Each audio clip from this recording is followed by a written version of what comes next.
Aquilo ali foi uma aula e um espetáculo, né? Ronaldinho dentro da área, leva a sair Alguera. Sempre uma alegria muito grande recordar. Ronaldinho, que golaço! Que golaço! Que golaço! E quando o Ronaldinho entra e fala assim, hoje eu vou marcar a história do futebol. Ele falou isso antes? Ele falou. Espetacular, Ronaldinho Gaúcho! O quão mágico tem que ser um jogador para fazer um estádio inteiro se esquecer de uma das maiores rivalidades da história do futebol, para simplesmente reverenciar todo o seu talento e aplaudir de pé um jogador do seu maior rival. Às vezes não temos noção do tamanho do feito que conseguiu Ronaldinho Gaúcho nesse dia. Para alguns, esse feito foi até maior que a bola de ouro que ele iria conquistar dias depois.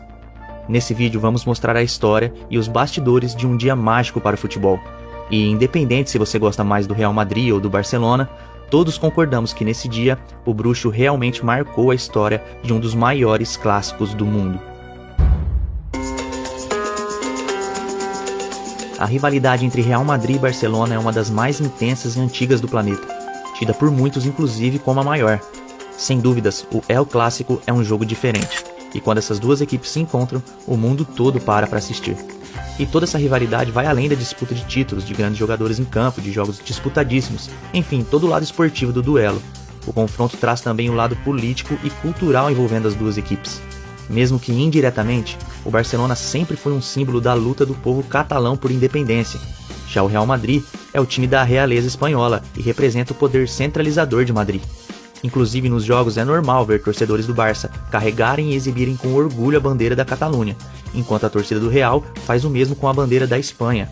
Um dos episódios marcantes que retratam o tamanho da rivalidade entre os dois clubes foi quando o português Luís Figo trocou o Barcelona pelo Real Madrid em 2000.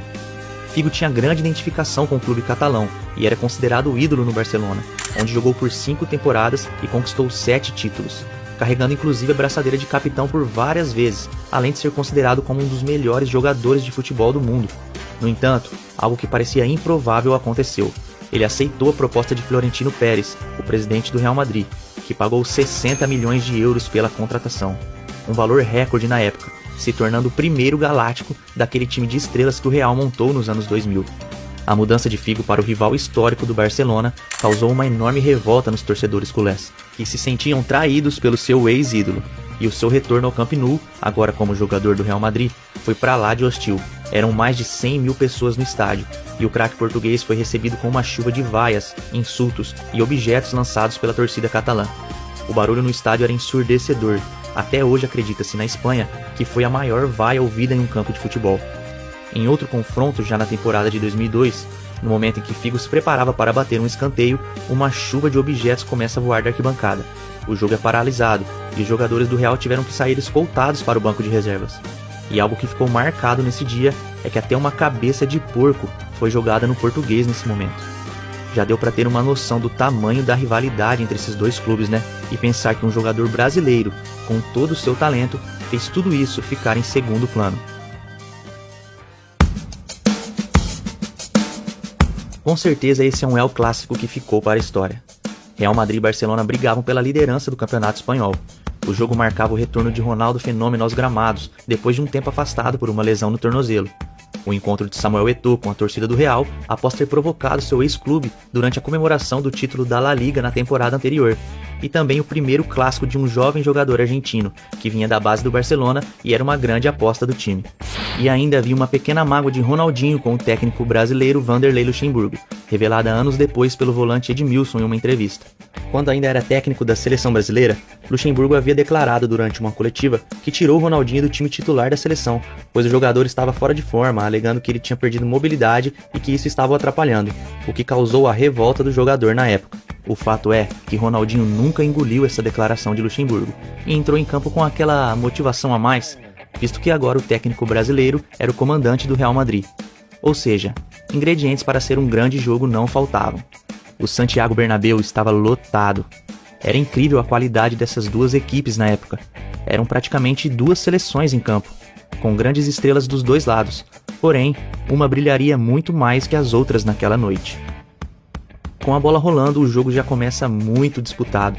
Falta de Rafa Marques em Ronaldo com menos de 1 minuto de jogo. E alguns minutos depois, uma cotovelada de Pablo Garcia em Deco deixa o português sangrando. A rivalidade entre as equipes estava à flor da pele. E aos 15 minutos, o primeiro gol da partida foi marcado. Samuel Eto'o. Logo ele, que era alvo das vaias da torcida merengue toda vez que pegava na bola.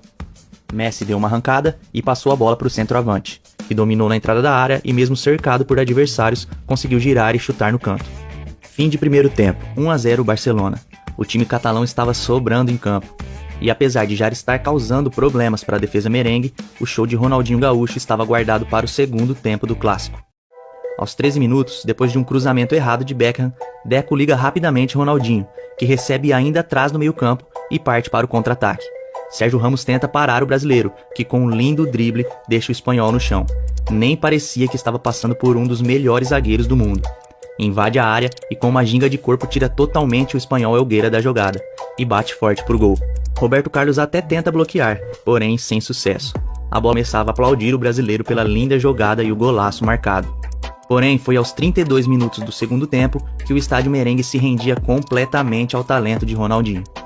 Ele recebe uma bola na intermediária e arranca em direção ao gol. Balança para cima de Sérgio Ramos, que novamente fica na saudade, e quase sem ângulo bate na saída de Casillas. A imagem focada no goleiro espanhol, parecendo não entender ou não acreditar no que acontecia, é emblemática.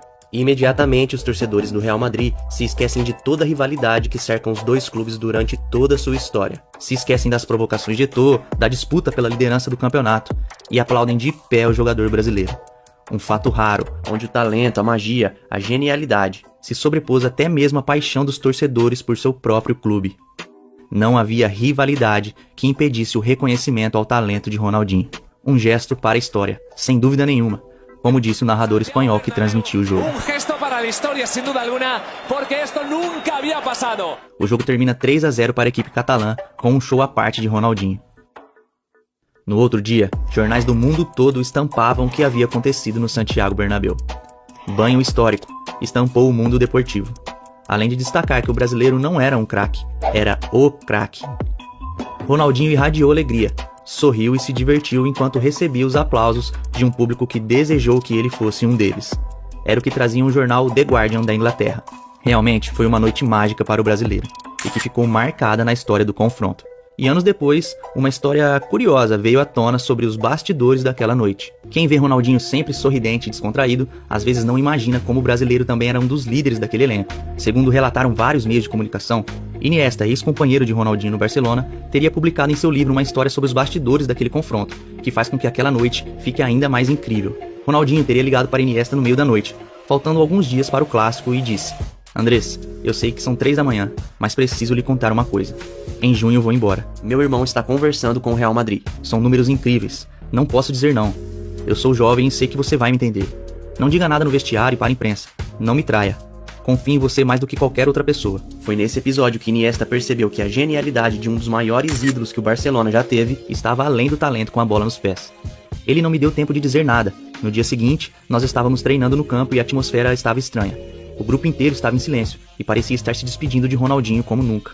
Mas na verdade, o que ninguém sabia era que Ronaldinho havia feito o mesmo com todo o elenco, e essa foi uma estratégia que ele usou para saber se poderia contar com seus companheiros e unir ainda mais a equipe. E momentos antes da partida contra o Real, a verdade enfim foi revelada. Hoje temos um jogo importante. Eles são fortes, mas descobri que somos como uma família. Liguei para todos vocês no meio da noite, dizendo que estava saindo em junho, mas nenhum de vocês contou. Depois disso, percebi que estamos todos dispostos a morrer uns pelos outros. Vou ficar aqui por muitos anos. Agora vamos para o campo e vamos ensinar futebol às pessoas de Madrid. A estratégia com certeza deu resultado, e o Barcelona realmente deu uma aula de futebol naquele dia. E se realmente isso aconteceu, foi mais um truque de mágica do bruxo, só que dessa vez fora das 4 linhas.